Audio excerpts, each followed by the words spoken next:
Hi friends, എൻ്റെ ലൈഫിൻ്റെ മറ്റൊരു വീഡിയോയ്ക്ക് എല്ലാവർക്കും സ്വാഗതം. അപ്പോൾ ഇന്ന് ഞാൻ വന്നിട്ടുള്ളത് ഒരു ഫിഷ് ഫ്രൈ ആയിട്ടാണ്. അപ്പോൾ നമ്മൾ സാധാരണ പൊരിക്കണ നിന്ന് വ്യത്യസ്തമായിട്ട് ഒരു വെറൈറ്റി ആയിട്ട് ഒരു ഫിഷ് ഫ്രൈ ആയിട്ടാണ് വന്നിട്ടുള്ളത്. വളരെ സിമ്പിളായിട്ട് നമുക്ക് തയ്യാറാക്കാം. അപ്പോൾ അതെങ്ങനെ തയ്യാറാക്കണം നോക്കിയാലോ.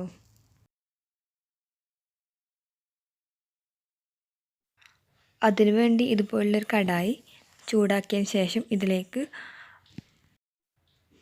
1 ടീസ്പൂണ് പച്ചമല്ലി, 1 ടീസ്പൂണ് വലിയ ജീരകം, 2 ഉണക്കമുളക്, കുരുമുളക് പൊടി എന്നിവ ചേർത്തിട്ട് ഇതൊന്ന് ചൂടാക്കിയെടുക്കുക. ലോ ഫ്ലെയിമിലിട്ട് ചൂടാക്കിയെടുക്കണം.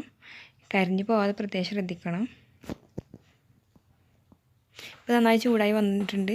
നമുക്കിതിലേക്ക് ഒരു 5-6 വെളുത്തുള്ളിൻ്റെ അല്ലി, പിന്നെ ചെറിയൊരു ഇഞ്ചി കഷ്ണം, ഒരു പച്ചമുളക്, ഒരു അല്ലി കറിവേപ്പില, പിന്നെ ഒരു അല്ലി മല്ലിച്ചപ്പ്, ചെറിയൊരു കഷ്ണം തക്കാളിയും.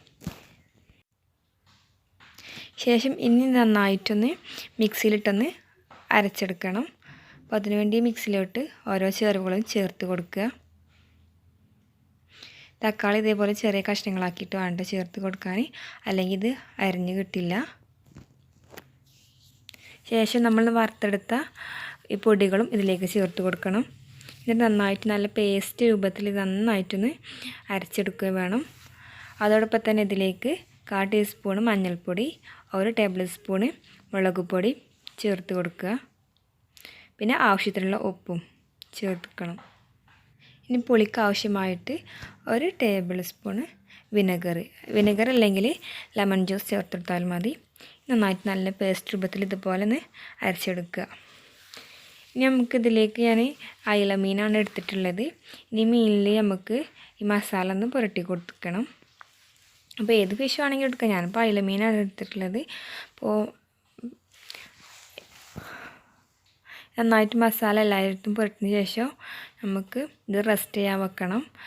1/2 മണിക്കൂറോ 1 മണിക്കൂറൊക്കെ റെസ്റ്റ് ചെയ്യാൻ വെക്കാം. അപ്പോൾ റെസ്റ്റ് ചെയ്യാൻ വെക്കുന്നതനുസരിച്ച് ഇതിൻ്റെ ടേസ്റ്റ് നല്ല വ്യത്യാസം വരും. അപ്പോൾ 1/2 മണിക്കൂർ കഴിഞ്ഞു. ഞാനിത് ഫ്രൈ ചെയ്തെടുക്കുകയാണ്. അപ്പോൾ ഇതുപോലെ ഒരു പാൻ ചൂടാക്കിയ ശേഷം ഓയിൽ ചേർത്ത് കൊടുത്തിട്ടുണ്ട്. ഇനി ഓയിലൊന്ന് നന്നായി ചൂടായി വന്ന ശേഷം നമ്മൾ മസാല പുരട്ടി വെച്ചിട്ടുള്ള നമുക്ക് ഓരോ ഫിഷും ഇതിലേക്ക് ചേർത്ത് കൊടുക്കുക.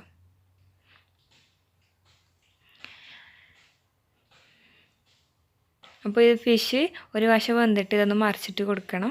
അപ്പോൾ 2 വശം ഒരുപോലെ വേവിച്ചിട്ട് വേണം ഇത് ഉപയോഗിക്കാനായിട്ട്. അപ്പോൾ നമ്മളൊരു വശം വെന്തിട്ടുണ്ട്. അപ്പോൾ നമ്മൾ മറിച്ചിട്ട് കൊടുത്തു.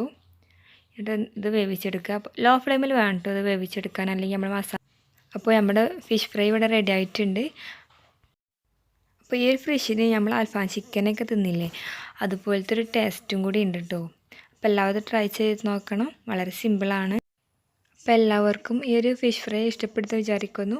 അപ്പോൾ ഇഷ്ടപ്പെട്ട ലൈക്ക് ചെയ്യുക, ഷെയർ ചെയ്യുക, ഒപ്പം തന്നെ സബ്സ്ക്രൈബ് ചെയ്യാനും മറക്കരുത്.